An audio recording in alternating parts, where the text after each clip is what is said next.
From the News Channel 5 Network, this is MorningLine.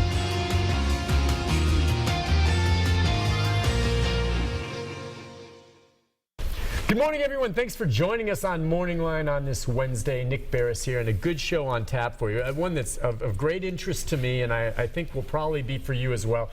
You saw yesterday one of the big headline stories here in the state of Tennessee, where the statistics and numbers released with regard to the number of opioid addiction fatalities in 2015 is, I guess, the most current number. And the number set a record for the state of Tennessee. That number continues to climb despite the fact that we keep seeing efforts made to try to reduce the abuse of these types of drugs. And, you know, they crack down on oxycodone, Oxycontin, you know, the prescription drugs that sometimes people abuse, and then all of a sudden they're turning to heroin. And then there's these other drugs that come into play that are even more powerful, that are killing people. But it's in epidemic proportions in the mind of some. And what's going on with this, and some of you may be sitting here watching this program taking a prescribed pain pill, and if you are, I'd love to have you join in the conversation with us this morning, because the concern whenever any of us gets one of these pills is, could I become addicted? At least it was for me when I was prescribed this once for a tooth, another time for some torn rib cartilage, and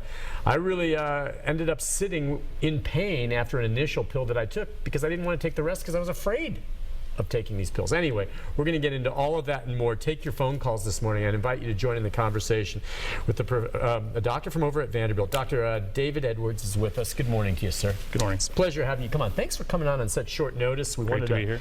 A doctor on to talk about this, and he's from Vanderbilt, a pain management expert.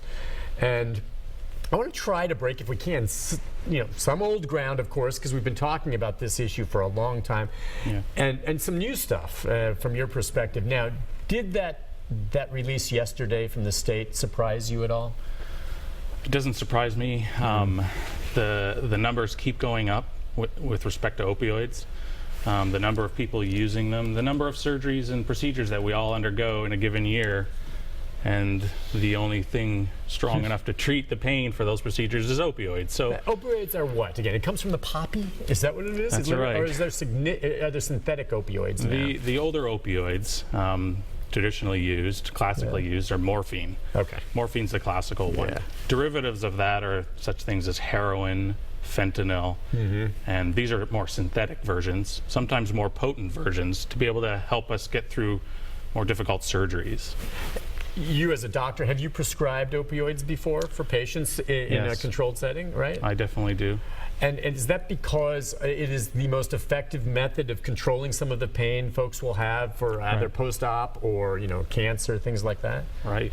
There's nothing as strong as an opioid to help you get through a surgical procedure that's really painful. So when you do prescribe it, what is it you tell them? Every time you prescribe it, in the back of your mind, depending on that individual's makeup, it could take hold of them? Do you know that? There's no way you have... There's a certain percentage of people that we're learning are genetically susceptible to addiction. They take one of those pills and boom. And maybe their reward systems are enhanced a little bit stronger than the rest of us. Okay. So over time, they're more likely to stay on the opioid for a longer period of time.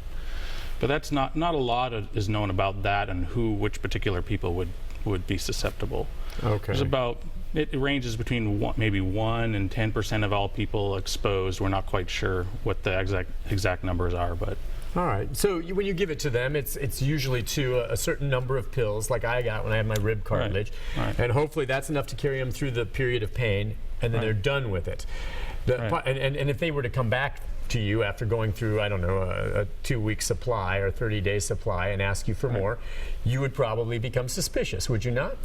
Well, 2 weeks, you're still in the recovery period of a procedure. But if they burned through those pills in a hurry? There's certain signs, and we're not very good at assessing which ones are showing addictive behavior versus just a lot of pain. That's the trick. Because as a doctor, if someone comes to you saying, I'm still in pain, I want help, you don't want to say no to it, but we all know, and this is not in the case with Vanderbilt or you, but there are pain pill clinics that are incredibly bogus, illegal, and prescribe stuff out when they shouldn't. It's the truth, and they crack down on them all the time, But if you don't give them the pain pills, they're going to go somewhere else, right?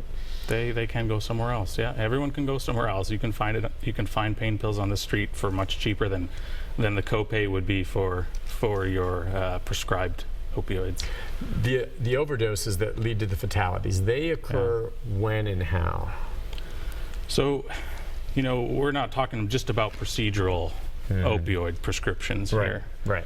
We're talking about opioid prescriptions used for chronic pain, for things that are non-cancer related.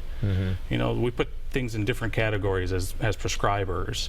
If you have cancer and you're suffering and you're doomed to suffer unless we relieve the pain, there's no question we're going to prescribe opioids and other pain medicines that are going to help you. But there's certain conditions that aren't going to get better. They're chronic, painful conditions. Like back pain or something. Yeah, some people's back pain, or some people's neuropathy from diabetes. It gets really severe. There are other pain medicines, but if you're on opioids for a long enough period of time, and then you become sicker, and we know we all add other medicines to that, our prescription list gets longer and longer, and the risks of having opioids in that mix over time can tip you over the edge and cause an overdose. All right, and you're talking there about people who do, and frankly, if I have cancer and that's the only thing that takes pain, I have no problem becoming addicted to it. I'm going to have to take that pill for the rest of my life to manage that pain. But we're also talking, a lot of these overdoses are folks who are just addicts that are looking for a high, and they never started by coming to a doctor first. They don't have back pain. They don't have cancer. These are just druggies that want a pill. And then with time, they develop a tolerance, so they have to pop more of them, or they're getting, like you said, fentanyl, which I guess can be very powerful, and they use the same dose as fentanyl as they would have with heroin, and that just stops their heart. Right. If you take it a step back, where all these so-called druggies getting all this pain medication? Well, I have a little bit of compassion for everybody who is exposed to opioids, whether they're a druggie or not, because we're all human. Sure. And we would all have similar reactions to these medicines. Some of us get hooked and some of us don't. Yeah. But there's a prescribing problem in the United States and in Tennessee right now, which increases the supply of these available medications. And we know that 40 to 50% of all opioid abusers are taking it from a friend or from a family member who has prescribed it legitimately. Right. So yes, there's this group of people who are abusing them. They're getting them from the oversupply. There's easy access to them. And thus we need to educate all of ourselves. A lot of them come in pill form. The ones you hear about are like the Oxycontin, oxycodone. Right. Now, you can orally ingest them. Can they also crush them up, mix them in liquid, and inject them? Yeah, Oxycontin and oxycodone are the most popular, and hydrocodone, crushed up and injectable. Doesn't that also bring other particulate in there that can cause problems in your body? It can. And the drug companies are working with all of us now to create non-crushable formulations. Right? I've heard about those. But despite all these efforts, the drug companies, the warnings, doctors like you, monitoring it, the numbers just keep going up. They keep going up. And does that say something about society? I know you're not a sociologist, but I'm just wondering. I mean, I think about it, and it's timely that yesterday there was a report about comparing it to the tobacco industry, right? Right, okay. And if you think about it in the trend of how we manage the tobacco problem and crisis, tobacco crisis started occurring. It wasn't until it reached epidemic proportions like opioids are doing now that the funding came, the research came, the education to society came, and then we saw a delayed 5-year trend where everything came back down.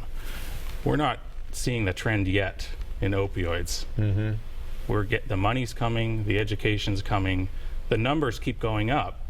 We're riding that tidal wave right now, and these are signs. These things like opioid prescriptions over pacing tobacco users That's amazing. That's too, a when you that's a think of- milestone. That it's at the good news is that means tobacco's gone down, but Right. opioids to be spiking in that way. And I think, over the next 5 years, and hopefully, and we all pray that we're going to start coming down. Yeah, come down from that. Listen, we need to take a break because there's a lot more to talk about on this. And like I said, I'd love anyone out there watching. We have some calls coming in now. If they can share their stories, or if you have a question for the doctor on this, we'd love to hear from you. The number on the screen, 737-7587. If you're on hold, stay there. We'll be back and continue our conversation right after this.